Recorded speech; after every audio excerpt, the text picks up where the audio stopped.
Selamat datang di channel Pemuja Malam. Jangan lupa like, share, and subscribe ya. Terima kasih. Chapter 8. Rencana Ibu Tiari. Luna keluar dari ruangan Coco dengan perasaan kesal. Namun, sebisa mungkin dia menjaga image-nya di depan semua orang. Mereka tidak boleh tahu bagaimana kelakuannya di belakang, merebutkan seorang pria yang bahkan sudah tidak lagi berstatus lajang. Sementara itu, Coco sudah sampai di kelas. Semua mahasiswa langsung bungkam ketika pria tampan itu melangkah di depan sana. Dan kebetulan pagi ini dia mengajar di kelas Prilly. Membuat dia harus bertemu dengan gadis itu lagi. Coco berusaha untuk bersikap profesional meskipun dalam hati dia terus merutuk. Apalagi saat kedua netranya bersitatap dengan sang istri. Prilly tersenyum manis, sementara Coco langsung membuang wajahnya. Untuk apa dia tersenyum seperti itu? Dasar tidak waras. Lagi-lagi Coco hanya bisa membatin. Tetapi anehnya, dia tidak bisa lepas dari menatap Prilly yang kerap bicara dengan Eza saat mengerjakan tugas darinya. Tiba-tiba, perasaan kesal menguasai dada Coco, hingga dia mengeluarkan sebuah ultimatum. Saya peringatkan untuk mengerjakan tugas ini masing-masing. Jika ada sesuatu yang tidak kalian mengerti, kalian bisa tanyakan pada saya. Karena diskusi hanya dilakukan setelah tugas ini selesai. Tegas Coco, demi menyindir Prilly yang terus-menerus terlibat percakapan dengan Eza. Matanya melirik tajam dengan rahang yang mengatup, tanda bahwa ada sesuatu yang membuat dia merasa tak senang. Namun, hal tersebut malah membuat para muridnya menahan senyum. Sebab mereka semua tahu, sedari tadi, tatapan mata Coco hanya tertuju pada gadis yang duduk di urutan kedua paling belakang, tepatnya di depan Eza. Bau-bau gosong nih, celetuk salah satu teman Prilly, hingga mengalihkan pandangan mata Coco, juga yang lainnya. Bicara apa kamu? Tanya dosen tampan itu dengan nada datar. Tetapi sukses membuat seseorang yang duduk tak jauh darinya itu menelan ludah dengan susah payah. Gara-gara dia keceplosan, kini Coco malah melangkah ke arahnya. Maaf pak, saya tidak sengaja. Gadis itu senantiasa menundukkan kepala. Sebab Coco memang dikenal tidak pandang bulu. Mau pria ataupun wanita, Coco memperlakukannya sama. Saya tidak akan mentolerir. Jika ada mahasiswa yang membahas sesuatu di lain topik yang sedang kita pelajari, maka saya akan mengeluarkan dia dari mata kuliah saya, tanpa terkecuali. Pungkasnya, ingin menunjukkan pada mereka bahwa dia tidak akan pilih kasih, meskipun itu istrinya sendiri. Semua orang ketar-ketir. Mereka saling melirik satu sama lain, mencoba untuk tidak ikut berkomentar. Paham tidak? Sambung Coco, dan semua orang yang ada di dalam kelas langsung menganggukkan kepala. Paham pak, jawab mereka serentak. Lantas, setelah itu, lirikan mau Coco berikan untuk Prilly yang kebetulan sedang menatapnya, hingga membuat gadis itu gelagapan. Dia pikir dia akan diistimewakan. Jangan harap, batin Coco. Lagi pula, siapa juga yang berpikir untuk diistimewakan olehnya? Batin Prilly. Mereka saling berbalas seperti mengetahui isi hati masing-masing. Jam makan siang telah tiba. Coco langsung membawa mobilnya untuk pergi ke restoran tempat ia dan Melinda janjian. Sedangkan di sudut lain, Prilly hanya bisa menatap kendaraan roda 4 itu dari jauh. Tanpa diberitahu pun, Prilly sudah bisa menebak bahwa Coco akan bertemu dengan ibu tirinya. Sudahlah, lebih baik kita ke kantin. Jangan memikirkan sesuatu yang tidak terlalu penting. Karena hal-hal yang menyakitkan itu harus dibuang jauh-jauh, ucap Eza yang tiba-tiba menarik lengan Prilly. Namun kali ini, Prilly mencoba untuk melepaskan diri, sebab ia telah sadar statusnya sekarang sudah berubah menjadi seorang istri. Walau bagaimanapun, dia harus menjaga martabatnya, ada atau tidaknya Coco. Kita jalan masing-masing, kata Prilly memberi pengertian pada Eza, membuat perasaan pemuda itu menjadi tak menentu. Hari semakin hari, Prilly pasti merubah semua kebiasaan mereka berdua. Akan tetapi karena dia tidak ingin Prilly berpikir macam-macam tentangnya, ia pun akhirnya mengangguk. Lalu mereka berjalan beriringan. Lain dengan Prilly yang berusaha untuk menjadi istri yang baik untuk Coco. Pria itu justru sebaliknya. Diam-diam dia kembali bertemu dengan Melinda dan memesan satu ruangan VVIP untuk makan siang bersama. Sayang, kamu bilang ingin bertanya sesuatu padaku, kata Melinda setelah mereka memesan makanan. Tanpa segan wanita itu bergelayut di lengan Coco, bersikap manja layaknya sepasang kekasih. Iya Mel, ada sesuatu yang ingin aku tanyakan padamu, jawab pria itu sambil melepaskan diri dari pelukan Melinda. Kamu kenapa sih? Kok jadi aneh? Mel, mau se-VVIP apapun, kita ini tetap ada di ruangan terbuka. Aku takut ada orang yang tahu tentang pertemuan kita, jawab Coco agar Melinda tidak berpikir yang macam-macam. Kalau begitu, katakan apa yang ingin kamu tanyakan. Ada seorang pegawai yang mengadu padaku bahwa sebelum kejadian itu, kamu dan Prilly bertemu. Katanya kamu dan dia terlibat percakapan. Dan kamu juga hampir menamparnya. Apa itu benar? Aku butuh penjelasannya. Jelas Coco. Dia sengaja tidak mengatakan bahwa dirinya mengetahui itu semua dari CCTV. Takut jika Melinda tersinggung dan pada akhirnya marah.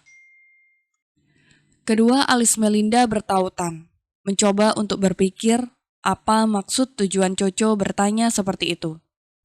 Akan tetapi, setelah ditimang-timang, ada baiknya dia menjelaskan yang sebenarnya, agar nama Prilly semakin jelek di mata Coco.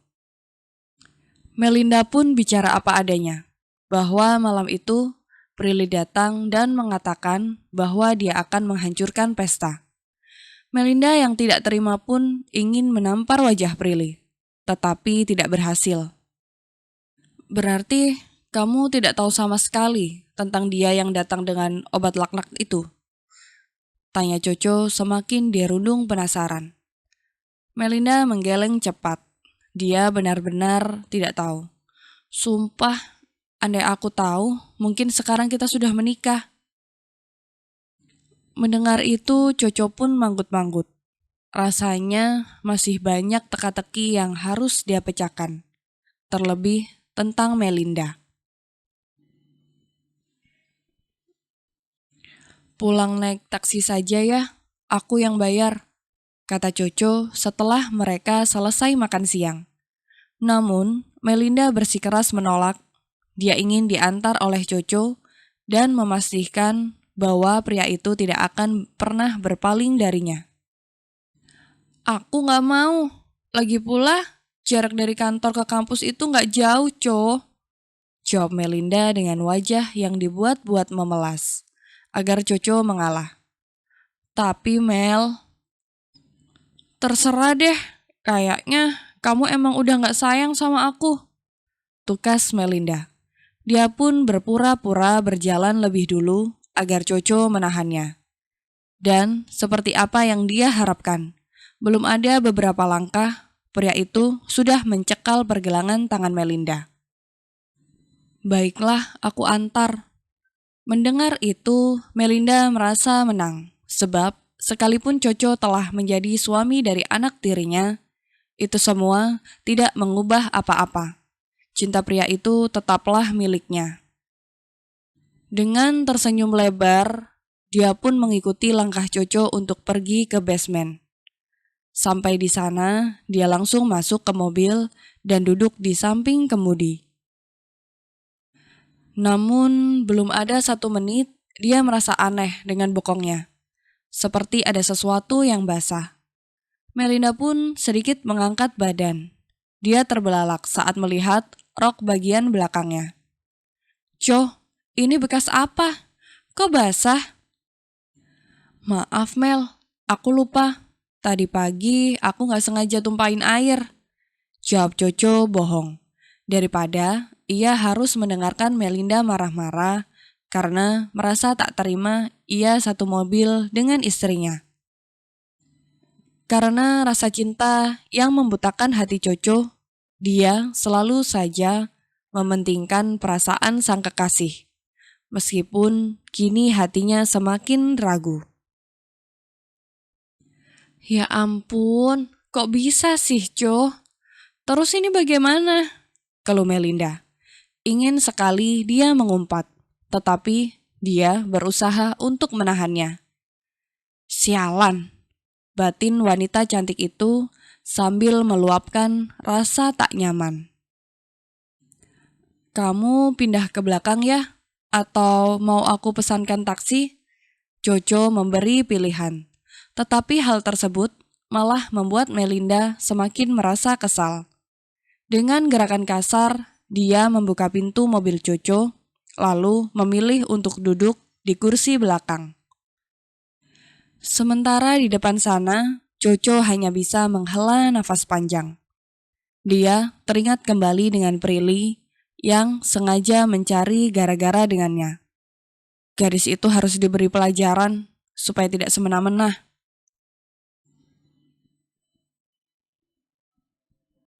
Sampai di kantor, Melinda langsung mengganti pakaiannya. Karena dia memang meninggalkan beberapa baju ganti di ruangannya. Untuk sementara, Melinda telah memegang pimpinan tertinggi di perusahaan Guero Group, sebab Prilly masih belum lulus kuliah. Akan tetapi, dia telah menyusun rencana agar semua aset perusahaan jatuh ke tangannya. Sebab Prilly telah berani mengibarkan bendera perang dengannya. "Ada yang bisa saya bantu, Nyonya?" tanya Pram yang kini menjadi sekretaris Melinda.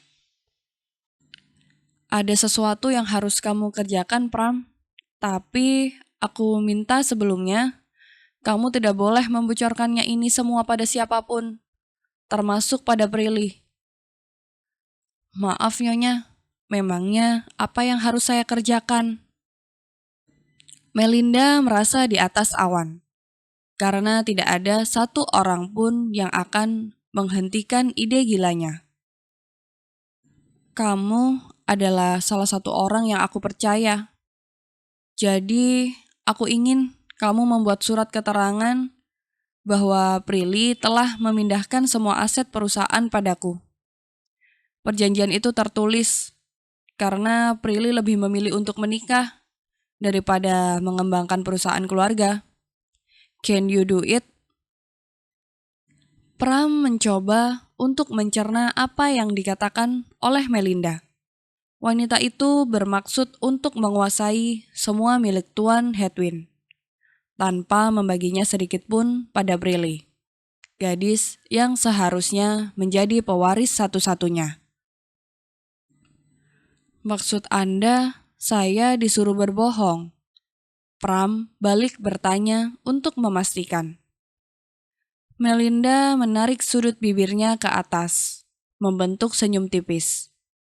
Aku akan memberikanmu saham Guero Group sebanyak 5% jika kamu mampu untuk melakukannya dengan bersih. Hanya itu bagian saya, tanya Pram tiba-tiba, membuat senyum Melinda sirna seketika. Apa maksudmu? Apa masih kurang? Tentu saja, dengan resiko yang saya terima, apa yang Anda berikan tidak ada apa-apanya. Kalau begitu, biar aku tambah 7%. Pram kembali menggeleng, membuat Melinda merasa sedikit kesal. Lalu berapa yang kamu inginkan? Sentak wanita itu. Kini giliran Pram yang menarik sudut bibirnya ke atas.